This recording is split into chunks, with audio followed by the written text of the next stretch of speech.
ഇവർക്ക് നാളത്തേക്കുള്ള ചിക്കൻ വാങ്ങാൻ കയറിയപ്പം എടാ ആ വെട്ടുന്ന കോഴിയുടെ കാലും കൂടെ ഒന്ന് താടാന്നും പറഞ്ഞ് ഇക്ക അതും വാങ്ങി നേരെ അവന്മാരുടെ അടുത്തേക്ക് പോയേ. നമ്മളെ കണ്ട സന്തോഷത്തിൽ അകത്ത് കിടന്ന് ഒരേ കറക്കുമായിരിക്കും ഇസേ. പിന്നെ ഓടി അടുത്തേക്ക് വരുവേ. എന്റെ അടുത്തോട്ട് വന്നിട്ട് വീണ്ടും പുറത്തോട്ട് പോകും. സത്യം പറഞ്ഞാൽ ഈ സന്തോഷം പീക്ക് ലെവലിൽ നിൽക്കുന്ന സമയത്താണ് കേട്ടോ ഇങ്ങനെയൊക്കെ കാണിക്കാറ്.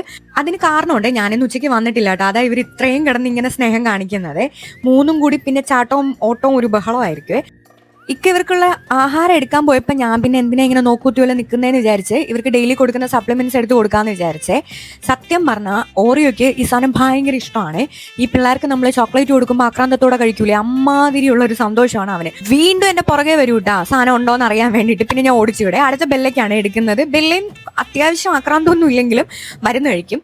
കൂട്ടത്തിൽ മരുന്നെന്ന് പറയുമ്പോഴത്തേക്കും ഒരു അലർജി ഉള്ളത് നമ്മുടെ ഇസാക്ക് മാത്രമാണ്. പിന്നെ ഞങ്ങൾ അവനെ സിറിഞ്ചിലടിച്ചാൽ കൊടുക്കാറ്, വേറെ മാർഗ്ഗമില്ല, അവൻ കഴിക്കണമല്ലോ.